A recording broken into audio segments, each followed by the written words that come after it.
Kyrie eleison. The vivid memory has never left me, much as a dream, as one of those nightmares where you are powerless and frozen. Even the dogs did not bark until the stealthy men were already upon us. Bandits. The caterwaul of a donkey woke me. "Who's there?" I shouted, grabbing the sword from my lap and leaping to my feet. "Marcellus! Marcellus!" Biziana screamed. A mounted Goth yanked our donkeys away from our campsite into the fog beyond. Archaeus lay on the ground, face to the fire, eyes staring into nowhere, a trickle of blood dripping from his mouth. My eyes bulged at the terror. Our worst fears had come true. Extended cries of "Help!" resounded through the abandoned plain. "Stay in the tent," I commanded the girls.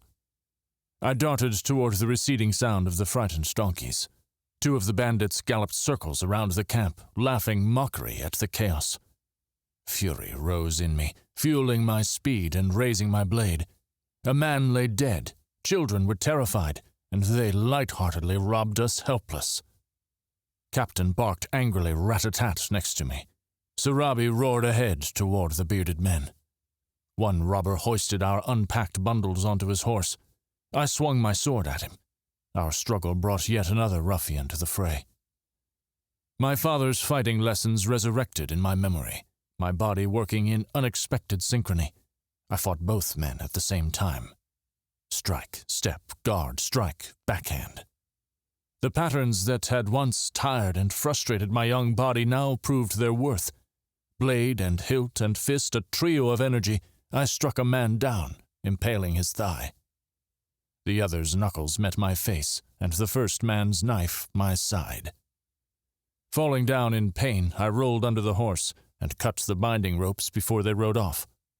The trunk slid free, barely hitting my head. I twisted to avoid the trunk.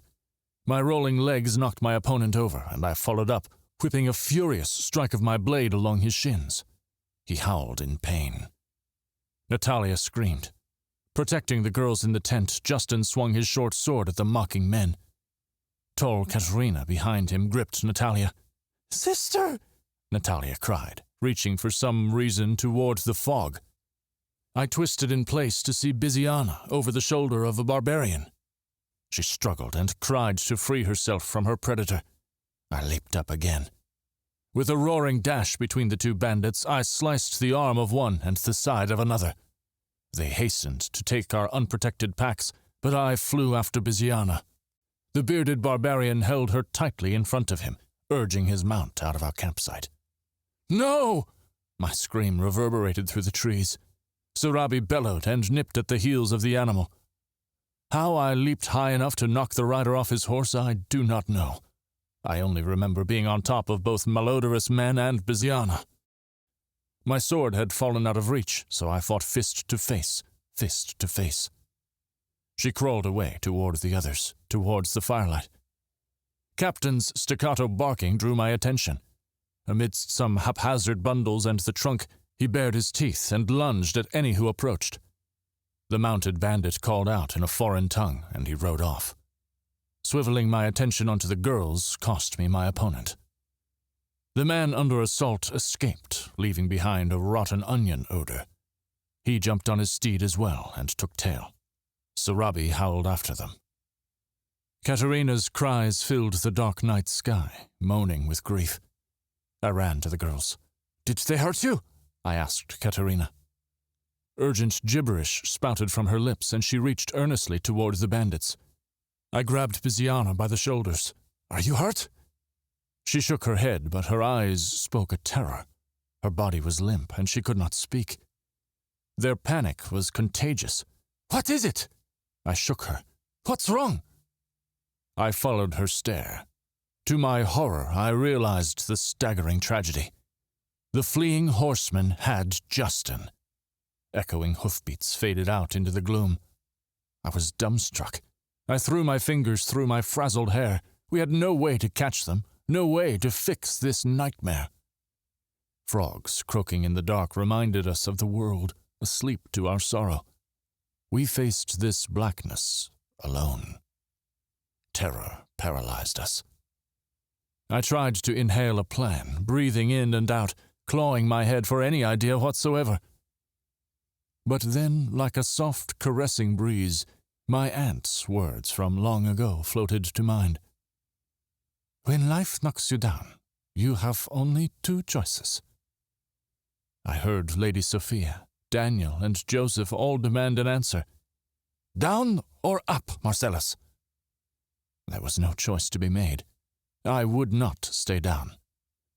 With that, I knew what to do. I roused myself out of the stupor. Let's go get him back, I said. Biziana nodded earnestly and exclaimed, We gotta leave, now! We'll follow them and find my brother. She stepped away from the firelight. I stopped her and peered into her eyes. No, we've got to split up. I will go after them. Alone. A surge of energy and hope flowed through me. My thumb stroked her cheek, and eye to eye, I gave my word. I'll get him back. Katerina wept. They'll kill him. He'll be eaten by the barbarians. Oh, God. Biziana fell into my chest. God, where are you? What do you want us to do? Natalia hid her face on my hand and whimpered, Will they eat Justin? Oh, poor Justin.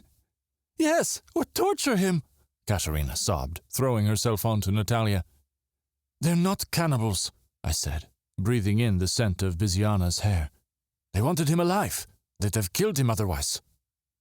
The corpse of Alcaeus next to the fire emphasized my point. Biziana sniffed, wiped her eyes, and pulled away from my embrace. How can you catch them? They got everything. She rubbed her hand over her chin, looking at what remained in the camp. Some bundles, our fire, the dogs, the trunk. Dropping on her knees before the trunk, she used my sword to open the binding ropes. She passed me several scrolls. Take these. Sell them in the next village. Her decision sliced to my wick. No, I tried to return them. I have coins still in my money pouch, enough to buy a horse. I reached down to my waist, but alas, the thieves had been thorough. My purse was gone.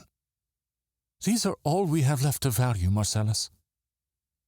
As much as I wished it otherwise, she was right. Justin was worth more.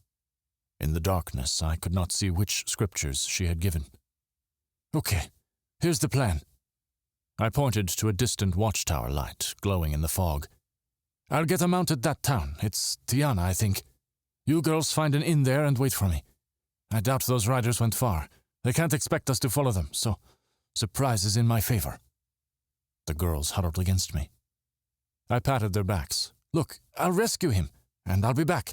Expect me in a few days, a week at the most. I drew away from them and stroked the lid of the trunk. What a loss. You must make ends meet until I return. Work with your hands. Save our scrolls. Biziana's face steadied, trying to chase away despair. Natalia put her arms around her sister. Don't worry, Bizia. We'll wait for Marcellus. If anyone can return Justin, it's him. He promised. Their faith frightened me. With every moment of delay, the barbarians raced further ahead in a direction I knew not. Lord Christ, please help us. Immediately, Biziana put voice to my silent prayer. Lord Christ, please help us. Kyrie eleison. Her echo washed my soul with awe, wonder, and relief. Eyes closed, face earnest, with all her heart she had finally called out to God, not in blame, but for help. If only her faith hadn't needed such a tragedy. Yet the miracle of those 7 words promised us that hope remained, if we hurried. I touched her cheek that last time, pulling her into my arms. As long as I had life in my bones, I wouldn't let her hope die. That gentle, forgiving, warm, trusting embrace burned a fire into my memory. And this was what warmed me over my next life journey. For I was not back in a week.